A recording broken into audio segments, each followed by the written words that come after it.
ఈ దేశంలో కొందరి పాలకులకు, కొన్ని రాజకీయ పార్టీలకు, కొన్ని సంస్థలకు, కొన్ని సమూహాలకు, కొన్ని పత్రికలకు, కొన్ని టీవీ ఛానళ్లకు ప్రతిరోజు మనం శుభాకాంక్షలు చెబుతూనే ఉండాలి.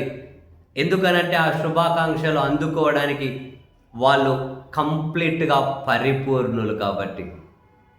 భిన్నత్వంలో ఏకత్వం అనే ఈ దేశపు గొప్పతనాన్ని పూర్తిగా చిన్నాభిన్నం చేసి, ప్రేమకు చిహ్నంగా ప్రపంచం చూసే మన దేశాన్ని పూర్తిగా ద్వేషపూరిత సమాజంగా మార్చేసి, దీన్ని మరింతగా నాశనం చేసుకోవడం కోసం ప్రతిరోజు ఎడతెరిపి లేకుండా వీళ్ళు కష్టపడుతూ ఉన్నారు కాబట్టి, వాళ్ళ కష్టానికి ఫలితం కనిపిస్తూ ఉంది కాబట్టి, ద్వేషపూరితమైన సమాజం సాటి మనిషిని కులం పేరుతోనో, మతం పేరుతోనో, తినే తిండి పేరుతోనో, వేసుకునే బట్టల పేరుతో కూడా అసహ్యించుకోవడం చాలా పతాక స్థాయికి చేరుకుంది కాబట్టి, ఆ పతాక స్థాయికి చేరుకున్న తర్వాత ఆ ద్వేషం చూపించే అవుట్పుట్స్ ఏ విధంగా ఉంటాయో, ఆ ద్వేషం నుంచి బయటకు వచ్చే వాళ్ళ చేష్టలు ఏ విధంగా ఉంటాయో దేశంలో ఎక్కడో చోట మనం ఆ పరిణామాలు రోజు గమనిస్తూనే ఉన్నాం.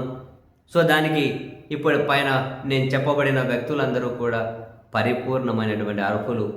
తాజాగా మనం చూస్తూ ఉన్నాం, ఈశాన్య రాష్ట్రం త్రిపురకు చెందిన ఆజ్మల్ చక్మా అనే 24 సంవత్సరాల ఎంబీఏ విద్యార్థి, ఆంజల్ చక్మా అనే 24 సంవత్సరాల ఎంబీఏ విద్యార్థి, త్రిపురకు చెందిన విద్యార్థి.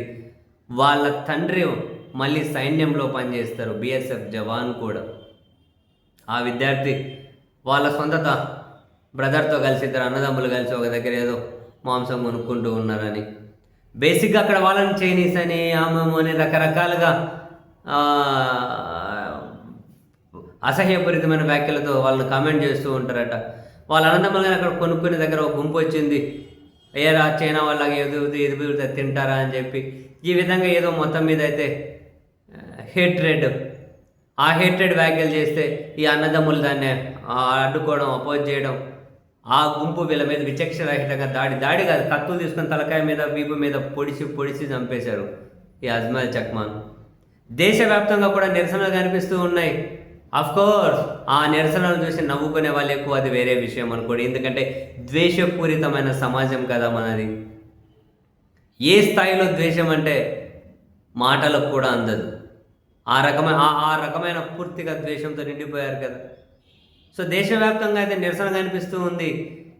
దేశం సిగ్గుతో తలదించుకోవాల్సిన హత్య అంటూ ఉన్నారు. దేశంలో ప్రముఖుల దగ్గర నుంచి కింది స్థాయి వరకు కూడా కాసింత సెన్స్ ఉండి, ద్వేషం మన విధానం కాదు, హేట్రెడ్ మన విధానం కాదు, మనిషిని మనిషిగా గుర్తించడం, మనిషిని మనిషిగా గౌరవించడం, మనిషిని మనిషిగా ప్రేమించడం మన దేశ గొప్పతనం అని, ఈ దేశాన్ని ఎవరైతే ప్రేమిస్తారో ఆ దేశాన్ని ప్రేమించే వాళ్ళు ఈ హత్యను చూసి దేశం సిగ్గుపడాలి అంటూ ఉన్నారు. కానీ ఈ దేశాన్ని ద్వేషించే వాళ్ళు మళ్ళీ దేశభక్తి ముసుగేసుకొని ఇటువంటి హత్యలను కూడా సెలబ్రేట్ చేసుకునే నీచపు మనుషుల సమూహం మన చుట్టూ ఉంటుంది, అది వేరే విషయం. సో దీంట్లో ప్రధాన నిందితుడు ఎవడో రాజట, అక్షరాజ్ అని, వాడు వారిపోయాడట. మిగిలిన కొందరినేమో అరెస్ట్ చేశారట. దేశం మొత్తం కూడా చాలా నిరసనలు కనిపిస్తూ ఉన్నాయి. త్రిపురలో కొందరు బంధుకు వెలిపించారు. చాలా దారుణమైన సంఘటన. ద్వేషం మరో విద్యార్థిని బలి తీసుకుంది.